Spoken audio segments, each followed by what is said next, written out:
So, South Park returned this week for its 19th season, and the premiere episode was entitled Stunning and Brave, when Principal Victoria is fired over a Cosby rape joke. Well, I thought I would be more shocked when a longtime character like Principal Victoria got the boot, but honestly, what did you really add to the show? I don't think they ever did anything with her. I swear it's like Crabtree all over again, at least this time they didn't kill the character.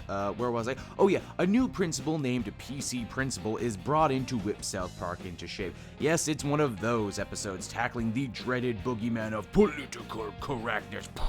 Lightning bolt, yeah. You know what, honestly, I almost didn't even want to talk about this episode given the topic because, saying that particular word online often makes people go just a little bit crazy. And you know what, I get enough hate mail and death threats as it is just trying to talk about superheroes on the internet. Right off the bat, there were plenty of laughs to go around when PC Principal runs down some of the more famous and shocking moments from South Park's now very, very long history, be it all the times they used the R word, a white man pretending to be Asian, which honestly I forgot that was the reveal with Mr. Kim, even the events of the Sissy from last season, which FYI is probably my most watched South Park review to date. At first, Kyle is totally stoked about the new principal putting people he hates like Cartman in their place, but he's then shocked when he eventually finds himself in the principal's crosshairs over his own remarks about Caitlyn Jenner of all things. Elsewhere, Cartman is forced to reevaluate his own place in this new world order, while also taking some truly hilarious jabs at the NFL and Tom Brady. This dream sequence here was probably my favorite moment of the entire show. PC Principal also opens a PC frat house where Randy gets sucked into the parties thanks to all the ready supply of booze.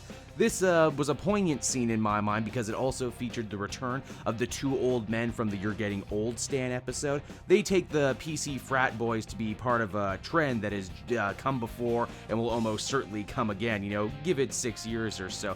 What I think I dug about this is no one ever seems to tackle this issue from this side, and that being perhaps this whole new wave of political correctness could in some way be an actual rebellious reaction to the older generation's more casual racism and bigotry, and that maybe 6 years down the line the tides will change again. In the end, Cartman fights back the only way he knows how, by being as offensive as humanly possible, while even Subway's Jared gets raked across the coals for good measure. In the end, the final sum up is that PC Principal isn't going anywhere, and you know what, now that South Park has embraced continuity in these later seasons, I feel that this might actually be true, and this isn't the last we've seen of this character. I guess the big message of Stunning and Brave, or at least the one that I took away, was is it worth punishing all the Cartmans of the world if it means people like Kyle are afraid to say anything at all? I don't really have an answer for you, and you know what, neither did the episode for that matter. Much like the Ginger episode, I truly fear that people might end up taking away the wrong kind of message from this show, even though the only message you should ever really take away from South Park is ha ha ha ha ha, everyone is wrong except for us, we're the South Park writers, we rock.